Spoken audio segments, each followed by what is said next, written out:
Torcedor vascaíno, o clima é pesado, a paciência está no limite e a sensação que toma conta de São Januário é de alerta máximo. O Vasco da Gama vive um início de temporada que preocupa, incomoda e gera uma pressão enorme em cima de Fernando Diniz, que hoje é o principal alvo das críticas.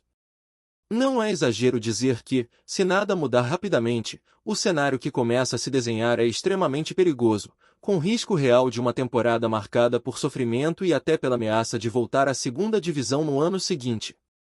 O torcedor olha para a tabela, olha para o desempenho em campo e não encontra respostas que tragam tranquilidade, muito pelo contrário, encontra motivos de sobra para indignação e revolta. A situação no Campeonato Carioca é simbólica e vergonhosa para um clube do tamanho do Vasco. Existe, sim, a possibilidade concreta de o time não alcançar sequer a fase final, correndo o risco de disputar um quadrangular apenas para não cair no estadual.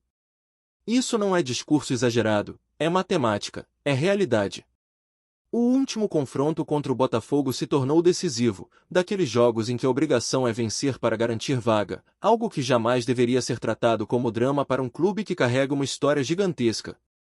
E o pior é que muita gente ainda não se deu conta da gravidade desse cenário, que expõe de forma cruel o momento delicado vivido pelo Cruz-Maltino. O ano de 2026 começou com expectativas, mas o que se viu até agora dentro de campo é um time irregular, sem identidade que oscila demais mesmo contra adversários tecnicamente inferiores. Em 6 partidas disputadas na temporada, sendo uma pelo Campeonato Brasileiro e 5 pelo Campeonato Carioca, os números são frios e ao mesmo tempo reveladores. Foram 2 vitórias, 2 empates e 2 derrotas, um equilíbrio que, quando analisado com mais cuidado, escancara problemas graves de desempenho. O Vasco venceu apenas os adversários mais frágeis, teve dificuldades enormes contra equipes de menor expressão e foi claramente dominado quando enfrentou times mais organizados. A estreia trouxe um sopro de esperança com a vitória sobre o Maricá em São Januário, em um jogo movimentado, com placar elástico e destaque individual. Parecia o início de uma caminhada mais tranquila, mas foi uma ilusão passageira. Logo depois, veio o empate contra o Novo Iguaçu, resultado que já acendeu o primeiro sinal de alerta. Na sequência, o clássico contra o Flamengo no Maracanã foi um verdadeiro choque de realidade. O Vasco não apenas perdeu, foi completamente dominado, envolvido e engolido, em uma atuação que beirou o constrangimento. E o mais duro é perceber que aquele resultado falou muito mais sobre os erros e fragilidades do Vasco do que sobre méritos do rival, que logo depois emendou derrotas em sequência no campeonato. A vitória tranquila contra o Boa Vista, por 3-0, pouco mudou a percepção geral, porque veio contra um adversário frágil, que ofereceu pouca resistência.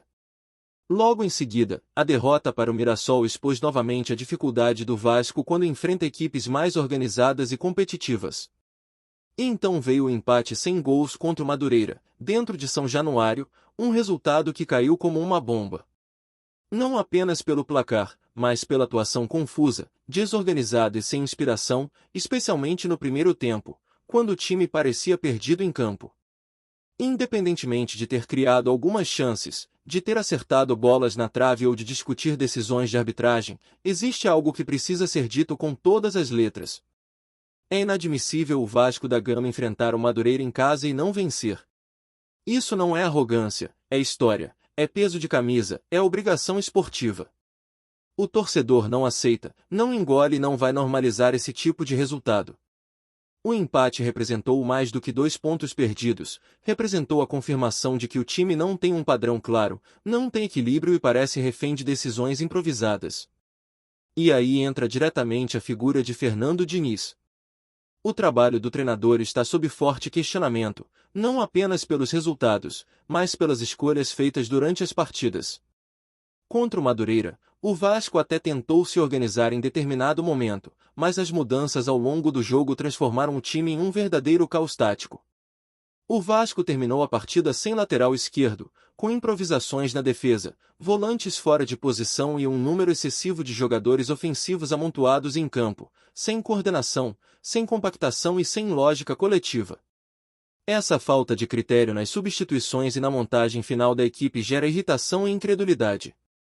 O time terminou o jogo completamente exposto, correndo riscos desnecessários e, sinceramente, esteve mais próximo de sofrer um gol do que de marcar. Isso só aumenta a pressão sobre o treinador, que foi vaiado e deixou o gramado sob clima pesado. O problema é que não se trata apenas de um jogo isolado. Os números recentes são alarmantes e não sustentam defesa alguma do trabalho. Nos últimos 18 jogos sob o comando de Fernando Diniz, o Vasco venceu apenas 4 vezes. Foram 3 empates e 11 derrotas, um aproveitamento baixíssimo, que gira em torno de pouco mais de um quarto dos pontos disputados. Além disso, a equipe sofreu quase 30 gols nesse recorte, evidenciando uma fragilidade defensiva preocupante. Não há argumento estatístico que consiga maquiar essa realidade. O desempenho é ruim, os resultados são ruins e a evolução simplesmente não aparece. Mesmo assim, o cenário interno é complexo. Existe uma relação forte entre o treinador e parte do elenco, especialmente com jogadores que chegaram ao clube por indicação direta ou influência dele. Isso cria um dilema para a diretoria, porque uma demissão neste momento poderia gerar desgaste interno e instabilidade ainda maior. Por isso, a tendência é de que o Vasco segure Fernando Diniz pelo menos até o fim deste início de temporada, mesmo sob intensa pressão externa. O próximo compromisso pelo Campeonato Brasileiro ganha contornos de decisão antecipada. O confronto contra a Chapecoense, em casa, vai muito além de 3 pontos. É um teste de sobrevivência para o trabalho do treinador. A Chapecoense vem embalada, mostrou força na estreia e não será um adversário simples. Com o futebol apresentado recentemente, a preocupação do torcedor é totalmente justificável.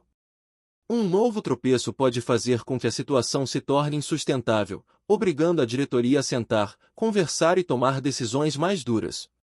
Fernando Diniz, em suas declarações recentes, reconheceu a insatisfação da torcida e admitiu que só existe um caminho para recuperar a confiança, que é vencer. Ele aceitou as vaias, afirmou que o time precisava produzir mais e reconheceu que o resultado foi muito aquém do esperado.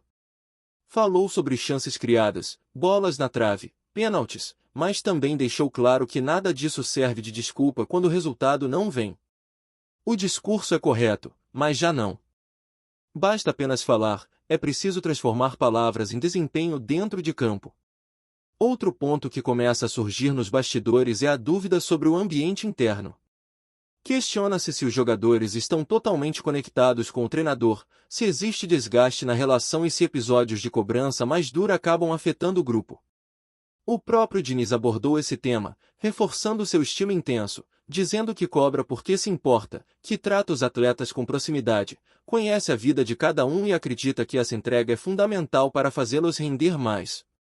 Ele assumiu excessos pontuais, mas defendeu sua maneira de trabalhar, afirmando que sua cobrança vem do mesmo lugar de quem quer proteger e ajudar. O discurso humano e intenso do treinador divide opiniões.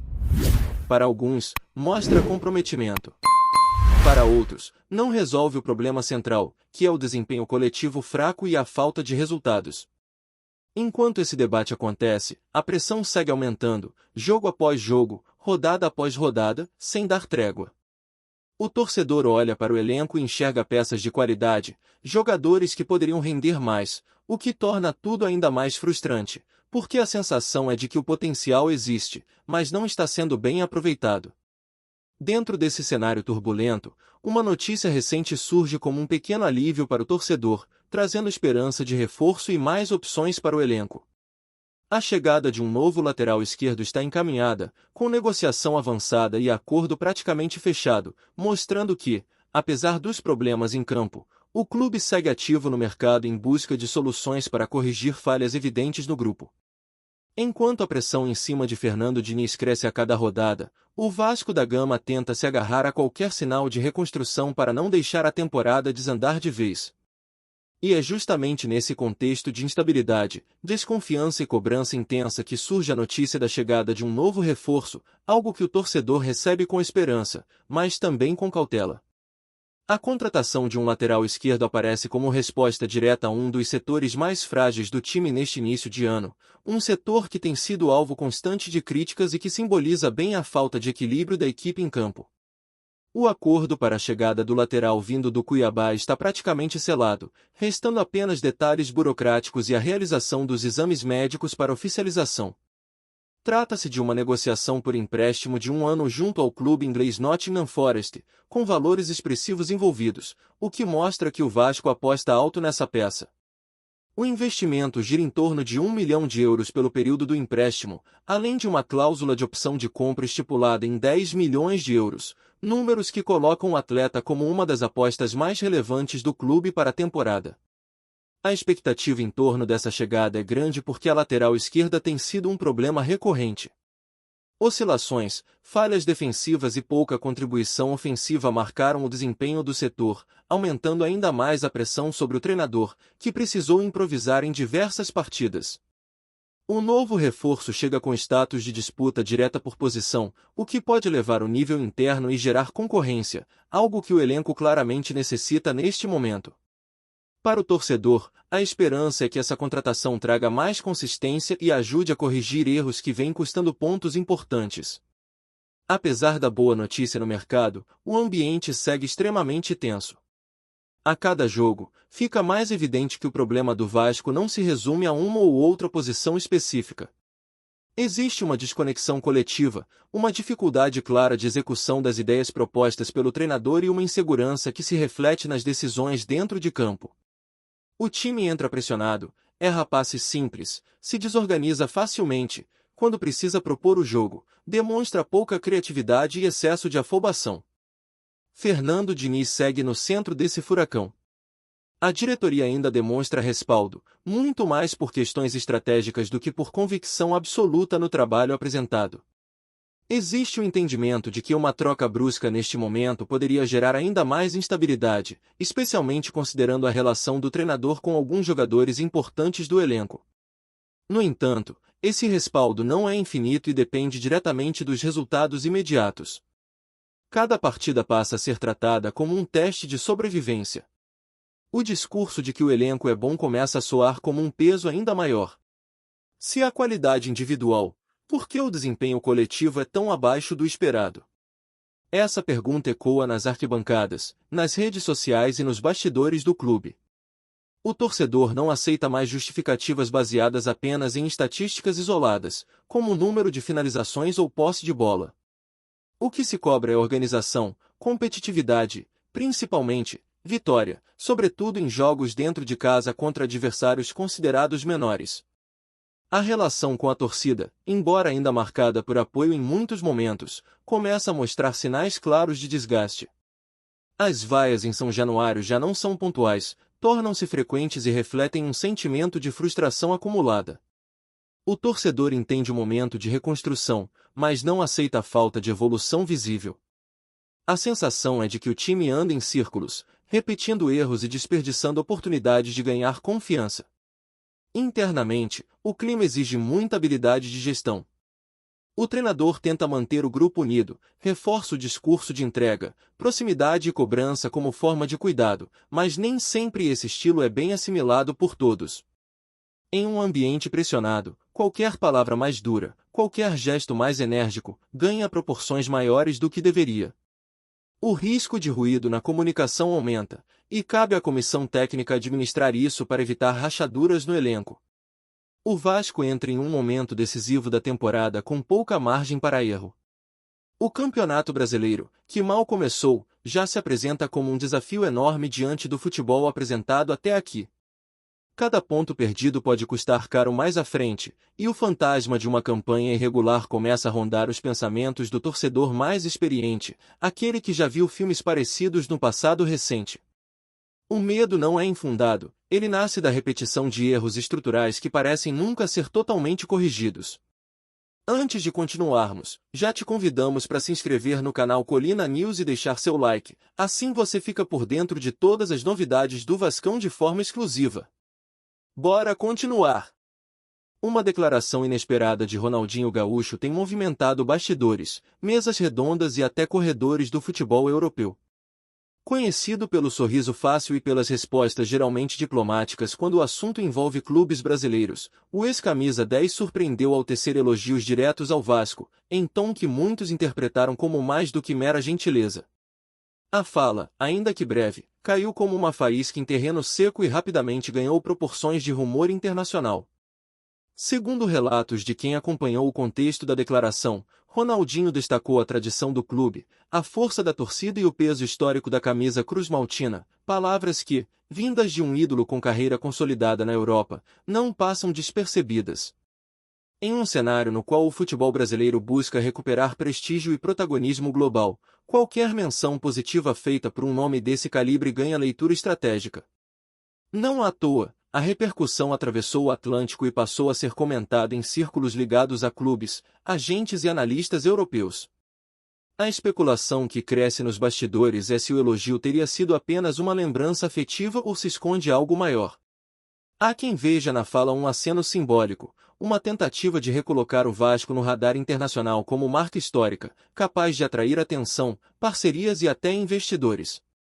Outros vão além e sugerem que Ronaldinho, hoje figura influente fora das quatro linhas, poderia estar atuando como elo informal em conversas futuras, aproveitando sua credibilidade construída nos maiores palcos do futebol mundial.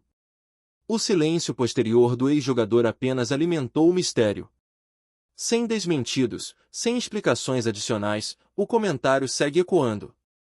Em tempos de redes sociais e informação fragmentada, uma simples frase ganha contornos de narrativa, e o Vasco, tradicionalmente associado a grandes capítulos do futebol brasileiro, volta a ser citado com respeito fora do país. Verdade ou exagero? O fato é que a declaração de Ronaldinho reacendeu discussões, expectativas e sonhos. No futebol, rumores também jogam, e às vezes marcam gols invisíveis, mas decisivos. Trazemos notícias atualizadas do Vasco todos os dias. Inscreva-se no nosso canal e dê um like para continuar recebendo notícias exclusivas. Compartilhe também a sua opinião sobre essa notícia nos comentários, isso é muito importante para o Vasco da Gama. Até o próximo vídeo.